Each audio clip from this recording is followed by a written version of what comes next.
हाँ जी साहब, welcome to my car helpline. कैसे हैं आप लोग? आपके सामने प्रेजेंटेड है ऑल न्यू होंडा एलिवेट। और मेरे बड़े स्ट्राइकिंग इंप्रेशंस हैं होंडा एलिवेट के बारे में। जैसा इस कार को मैंने एक्सपीरियंस किया एक्सटीरियर से, कार के इंटीरियर से, कुछ एक पॉजिटिव्स हैं, कुछ एक नेगेटिव्स हैं, कुछ एक बातें हैं जो आपको पता होनी बहुत ज़रूरी है। देखिए, मैं कार का वॉक अराउंड तो बड़ा सिंपल हो जाता है, तो आई थॉट डैट इस कार की जो मेन हाईलाइट्स हैं और कुछ मेन बातें हैं कमियों के रूप में, वो आपको पता होनी ज़रूरी है। अगर कमी के बारे में बात करूं, देखिए मेरी एक्सपेक्टेशन बहुत ज़्यादा थी होंडा एलिवेट से, पर ऐसा लगा इस कार को देखने के बाद कि 2018-19 के आसपास पहुंच गया हो।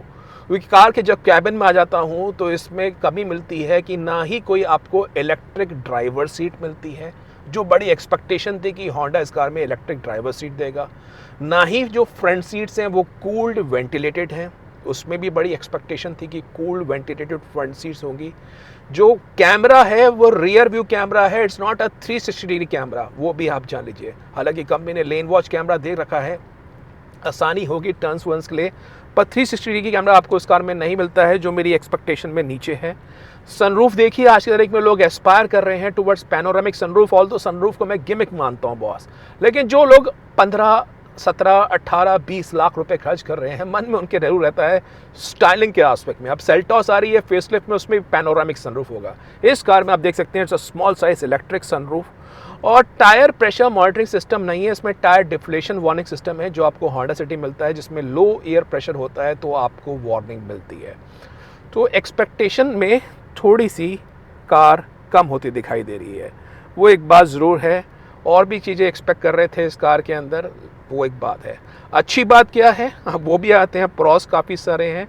होंडा की simplistic man maximum machine minimum वाली कार है। तो देखिए ये डोर्स हैं रियर के, अगर मैं इसको ओपन करता हूँ ऑलमोस्ट 75 डिग्री में ओपन होते हैं। और कैबिन की जो स्पेस है ये आप देख लीजिए, leg room is reasonable impressive. Ingress और इग्रेस के हिसाब से आपको आसान मिलेगी, परिवार के सीनियर मेंबर्स कोई दिक्कत नहीं होने वाली है।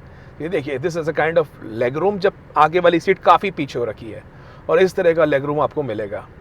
बढ़िया आपको कैबिन में स्पेस मिलेगी, रेयर में आपको एसी वेंट्स मिलेंगे। और देखिए, अगर आगे वाले भाई साहब ने थोड़ी सी और सीट आगे कर ली तो देखिए, look at the leg room, enormous. तो वो होंडा का मैन मैक्सिमम मशीनरी में मिलता है, लेग रूम फेनोमेनल है। हेडरूम आप देख सकते हैं कंफर्टेबल, ये बिल्कुल उसमें कोई दो राय नहीं है। बढ़िया आपको हेडरूम, टॉल पैसेंजर है, रियर में एडजस्टेबल हेडरेस्ट मिलते हैं। रियर में आपको सेंटर सीट आर्म रेस्ट भी मिलता है, so that is a good thing, जो आपको कंफर्टेबल महसूस होगा।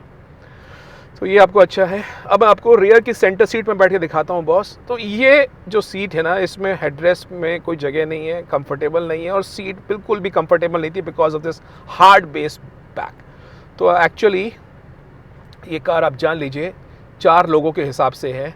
और ये रेयर की विंडो ग्लासेस जो है बहुत बड़ी है, तो आपको बिल्कुल क्लॉस्ट्रोफोबिक फीलिंग नहीं होगी।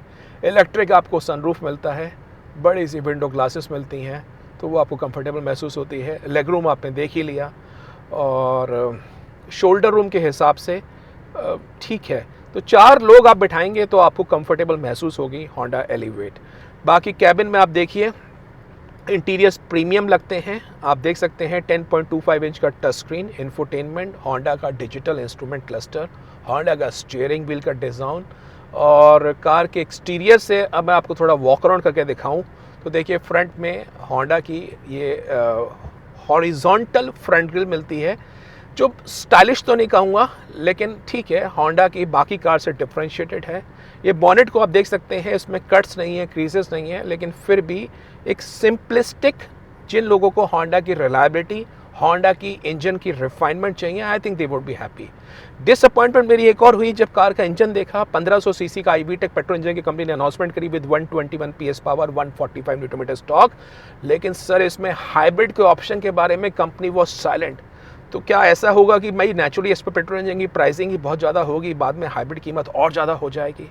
आई एम नॉट श्योर, लेकिन हाइब्रिड के बारे में कंपनी ने कुछ नहीं कहा। अच्छी बात हालांकि ये है, जो लोग SUV में चाहते हैं ऊंची ग्राउंड क्लियरेंस, उनको कार में 220 mm की ग्राउंड क्लियरेंस मिलेगी, जो कार में एक उनको अच्छी फीलिंग देगी। होंडा की एक बात है बॉस कि होंडा की कार्स में रिलायबिलिटी अच्छी रहती है, फेल नहीं होती हैं, साइलेंट रहती हैं, बड़ी टेस्टिंग के साथ आती हैं, तो वो एक बात ज़रूर है जो आपको उस कार में पसंद आएगी। अब होंडा इस कार में सेफ्टी के हिसाब से एक्सपेक्ट कर रहे हैं 6 एयरबैग्स, ESP ट्रैक्शन स्टैंडर्ड देगा, साथ में आपको ADAS ऑटोनोमस फीचर्स होंगे, वो भी आपको मिलेंगे इस कार के अंदर। तो ये होंडा एलिवेट के बारे में ज़रूरी बात थी।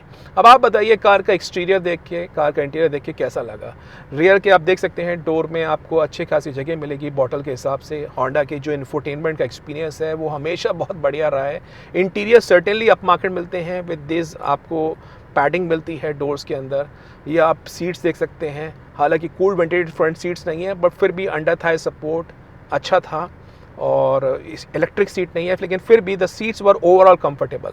इंटीरियर्स आपको अप मार्केट मिलेंगे, और लेदराइट का उसमें अच्छा खासा काम कर रखा है। डैशबोर्ड के ऊपर ग्लव बॉक्स आपको मिलेगा, तो वो सब चीज़ आपको है। 10.25 इंच का इंफोटेनमेंट है, और इंस्ट्रूमेंट क्लस्टर आप लोग देख सकते हैं जो होंडा का इसमें है। तो ये होंडा एलिवेट के बारे में ज़रूरी बात है।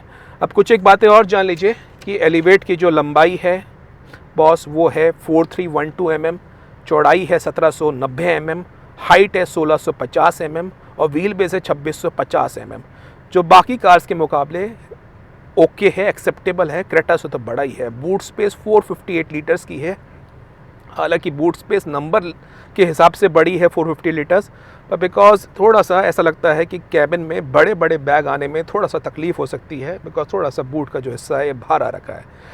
220 mm की ग्राउंड क्लियरेंस आपको मिलेगी, 5.2 मीटर का टर्निंग रेडियस मिलेगा, जिससे कार आसान होगी आप लेफ़्ट राइट करने के हिसाब से।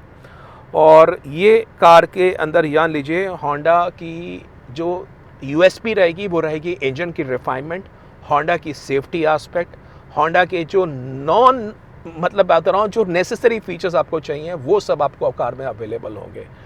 अब उम्मीद कर रहे हैं कि कार की जो कीमत होगी, ऐसा एंटिसिपेट कर रहा हूँ कि भाई would not be more than 1 lakh as against Honda City. लेकिन कंपनी अगर 1 लाख रुपए से भी ऊपर प्रीमियम रख दे दी तो बॉस थोड़ा सा उस टाइम में मुश्किल हो सकती है, तो वो एक बात जाननी ज़रूरी है।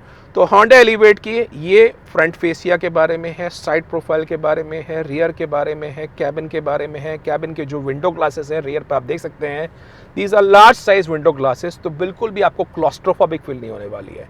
तो ये कार बनी है अगर आप चाहते हैं कि ऐसी कार जो आपको reliability, peace of mind, Honda की रिफाइनमेंट, कैबिन में अच्छी स्पेस फॉर 4 मेंबर्स, लेगरूम के हिसाब से, हेडरूम के हिसाब से, सेफ कार के हिसाब से, पिकअप अच्छा हो, CVT ऑटोमेटिक में आएगी, 6 स्पीड मैनुअल ट्रांसमिशन में आएगी, फ्यूल एफिशिएंट होगी और चलाने में अच्छी होगी। नेसेसरी आपको मॉडर्न एज फीचर्स मिलेंगे ADAS के साथ। ADAS आपको मैनुअल ट्रांसमिशन में भी अवेलेबल होगा।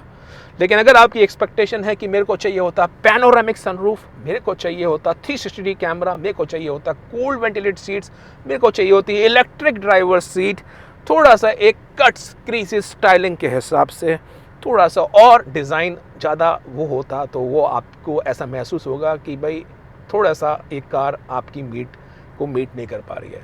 एलिवेट को देख के ऐसा मुझे लगा समहाउ कि मैं इस कार को 2017-18 के आसपास देख रहा हूँ, 5 साल पहले पहुँच गया हूँ। Had this car launch 5 years back, और एलिवेट का अगर सेकेंड जनरेशन आता विद मोर स्टाइलिंग तो could have been better, but somehow ये एलिवेट के बारे में मेरी एक ओपिनियन है। आपको कैसी लगी होंडा एलिवेट? अपने विचार को कमेंट बॉक्स में ज़रूर मेंशन करिए, एंड वीडियो समझ में आता है तो अपलोड करिए, वीडियो को शेयर करिए, और चैनल माइकल पे नए हैं सब्सक्राइब करिए for the very best of updates on the auto sector. Thank you.